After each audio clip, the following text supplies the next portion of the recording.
นโยบายยกเว้นการเก็บอากรกำไร30 ปีเป็นนโยบายสูงเมื่อเทียบใส่การให้นโยบายดังกล่าวอยู่ประเทศต่างๆแต่เป็นยังรัฐบาลจึงเห็นว่ามีความจำเป็น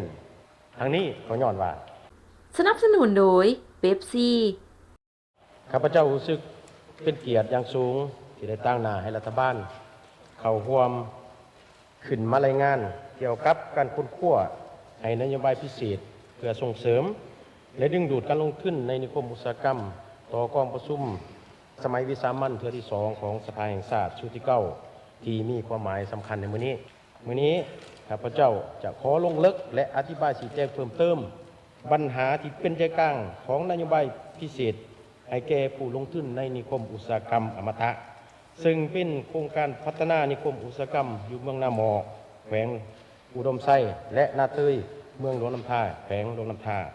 ที่ซึ่งนั้นแม่นนโยบายที่พัวพันถึงการยกเว้นอากรกำไรในระยะ30 ปีให้แก่ผู้ลงทุนในนิคมอุตสาหกรรมดังกล่าว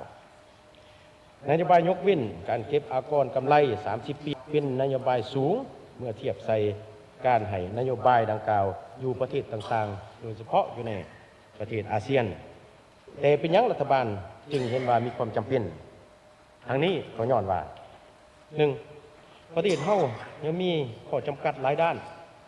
เมื่อเทียบใส่บรรดาประเทศเพื่อนบ้านเป็นต้นมีที่ตั้งภูมิสันฐานของโครงการที่บ่เอื้ออำนวยในขณะเดียวกันพื้นฐานโครงสร้างยังบ่ทันได้รับการพัฒนา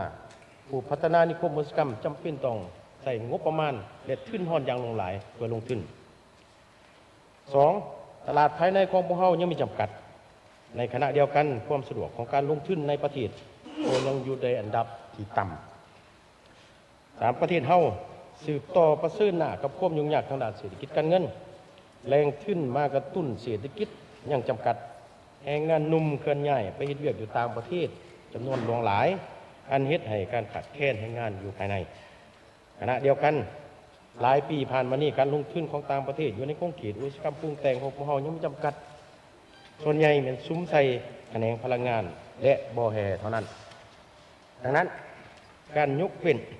การเก็บอากรกำไรจึงเป็นเครื่องมือที่สำคัญของรัฐบาลเพื่อดึงดูดและกระตุ้นการลงทุนในแขนงอุตสาหกรรมปรุงแต่งสร้างเวียกเฮ็ดงานทำและดึงดูดแรงงานกลับคืนประเทศดังดึงเม็ดเงินเข้าในประเทศเพื่อประกอบส่วนสร้างความมั่นคงและเสถียรภาพทางด้านการเงินและเงินตราให้แก่ประเทศเฮา 4. ประเทศเฮาต้องแข่งขันกับบรรดาประเทศอื่นๆในการส่งเสริมและหยาดแยงการลงทุนต่างประเทศภายหลังพยาธิโควิด -19 ได้สิ้นสุดลงการลงทุนของประเทศต่างๆในอาเซียนก็ฟื้นตัวแต่การลงทุนส่วนใหญ่เป็นไหลไปสู่ประเทศที่มีเงื่อนไขภายในดีกว่าเช่นสิงคโปร์อินโดนีเซียเวียดนาม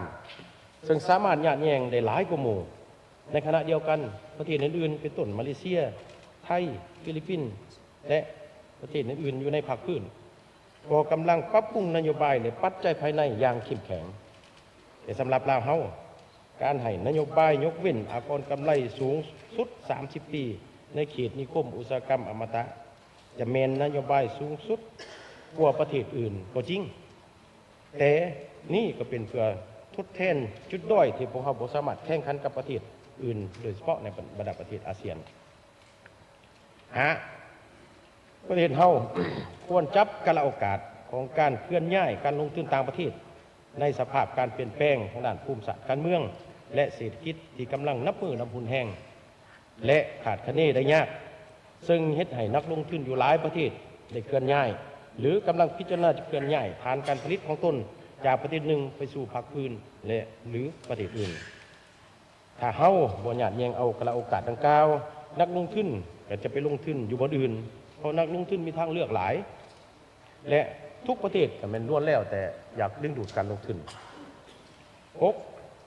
ถ้ามาเบิ่งบริษัทอมตะเป็นบริษัทมหาชนมีผลสำเร็จสูงในด้านการพัฒนานิคมอุตสาหกรรมอยู่หลายประเทศโดยเฉพาะอยู่ไทยและเวียดนามพร้อมนี้ก็มีความตั้งใจและพยายามเฮ็ดให้โครงการดังกล่าวเกิดขึ้นแท้บริษัทได้เซ็น MOU กับรัฐบาลในปี 2018 ได้ร่วม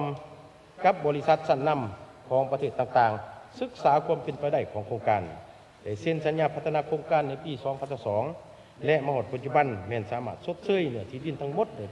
887เฮกตาร์คิดเป็นเงิน400 กว่าตื้อกีบตามอัตราชดเชยที่ได้เป็นเอกภาพกับองค์การปกครองแขวงที่เกี่ยวข้องดังนั้นรัฐบาลจึงมีความเชื่อมั่นว่าถ้านโยบายดังกล่าวได้รับการพิจารณาและมีนักลงทุนที่มีคุณภาพแล้วโครงการพัฒนานิคมอุตสาหกรรมอมตะก็อาจจะเกิดขึ้นและจะสร้างความเปลี่ยนแปลงใหม่